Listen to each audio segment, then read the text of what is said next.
رسول اللہ صلی اللہ علیہ وسلم سے میں نے ایک حدیث سنی ہے، حدیث آپ نے سننی اور یاد رکھنی کہ اسم اعظم ہے اللہ کا ایک ایسا اسم بھی ہے کہ جس سے اللہ کو پکارا جائے تو اللہ تعالیٰ وہ دعا فی الفور قبول کر لیتے ہیں، اسی لمحے میں، اسی وقت میں۔ اور ابو امامہ کہتے ہیں رسول اللہ صلی اللہ علیہ وسلم نے فرمایا وہ اسم اعظم سورت بقرہ میں بھی ہے، سورت آل عمران میں بھی ہے اور سورت طٰہٰ میں بھی ہے۔ کہا رسول اللہ نے بس مجھے میرے سامنے یہ بات کی تو میں سورت بقرہ کھول کے بیٹھ گیا، سورت آل عمران کھول کے بیٹھ گیا، سورت طٰہٰ کھول، یہ صحابی کا قول ہے۔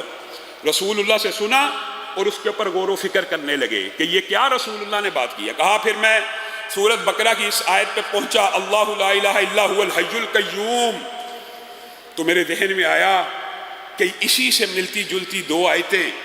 آل عمران میں اور طٰہٰ میں موجود ہیں، الف لام میم، اللہ لا الہ الا هو الحی القیوم وَأَنَتِ الْوُجُوهُ لِلْحَيِّ الْقَيُّومِ، یہ تینوں آیتیں کہا مجھے مل گئیں اور مجھے پکا یقین ہو گیا، یعنی تینوں آیتوں میں کیا چیز ایک سی ہے۔ اسی وجہ سے محدثین نے، اور میرے جو نانا تھے خود بڑے شیخ الحدیث تھے آفت محمد گوندلوی رحمہ اللہ، انہوں نے اسم اعظم کی دیگر احادیث اور اس حدیث کو مد نظر رکھتے ہوئے ایک وظیفہ لوگوں کو بھی اور ہماری فیملی کو بتایا کرتے تھے، اور وہ کہتے تھے کہ مجھے یقین ہے، جیسے یہ ابو امامہ کی حدیث کے الفاظ ہے اور دیگر بھی اسم اعظم کے حوالے سے 3 حدیثیں موجود ہیں، میں یہ سمجھتا ہوں کہ کوئی شخص اگر اسم اعظم کو پانا چاہتا ہے تو وہ یوں کہے بسم اللہ الرحمن الرحیم، یہ بسم اللہ الرحمن الرحیم بھی شامل ہے، الف لام میم اللہ لا الہ الا هو الحی القیوم یا واحد یا ذی الجلال والاکرام، یہ مشکل نہیں ہے، بسم اللہ الرحمن الرحیم الف لام میم اللہ لا الہ الا هو الحی القیوم یا واحد یا ذی الجلال والاکرام۔ اور ان کا یہ کہنا تھا، میں نے اپنے جتنے نمازیوں کو اور اللہ کے فضل و کرم سے تحدیث نعمت کے طور پہ کہہ رہا ہوں، ان کا ہی صدقہ جاری ہے، جس ساتھی کو یہ وظیفہ بتایا کہ یہ 313 مرتبہ پڑھ کے اسم اعظم کا واسطہ دے کے اللہ سے دعا کریں، آج تک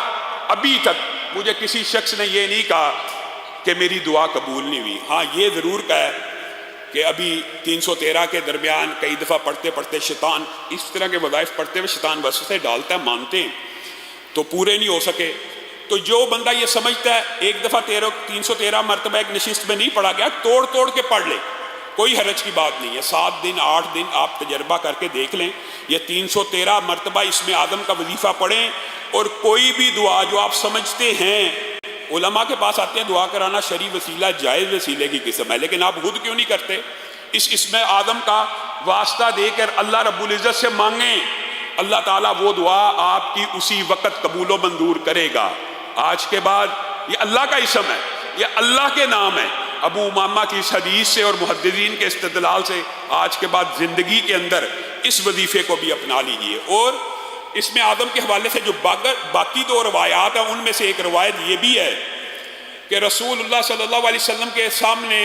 ایک شخص نے کہا اللہم انی اسألک بانی اشہد انک انت اللہ لا الہ الا انت الاحد الصمد الذی لم یلد ولم یولد ولم یکن لہ کفوا احد۔ یہ وظیفہ بھی قاری صاحب موجود ہیں جو معتکفین ہیں، وہ قراء سے یاد کریں، اور جو ابھی تیزی سے یاد نہیں کر سکتے اس کو اسم اعظم کے اس وظیفے کو بھی اپنے ذہن میں رکھ لیں، لا الہ الا انت الاحد الصمد الذی لم یلد ولم یولد ولم یکن لہ کفوا احد۔ تو رسول اللہ صلی اللہ علیہ وسلم نے فرمایا تھا اس شخص نے اللہ سے اسم اعظم سے طلب کیا، اس کی دعا اللہ تعالیٰ ضرور سنے گا۔ اور جو تیسری روایت ہے اسم اعظم کی، اس میں یا ذی الجلال والاکرام کے اور بدیع السماوات کے الفاظ بھی موجود ہیں، تو آپ کے لیے یہ تینوں چاروں وظائف اکٹھے کر کے یاد کر کے آیت الکرسی پڑھیں، یہ بسم اللہ الرحمن الرحیم الف لام میم اللہ لا الہ الا هو الحی القیوم یا واحد یا ذی الجلال والاکرام پڑھیں، اور یہ جو وظیفہ آپ کے سامنے رکھا یہ پڑھیں۔ اللہ رب العزت سے جو دعا کرنا چاہیں اسم اعظم کے ذریعے سے اللہ رب العزت قبول کرتا چلا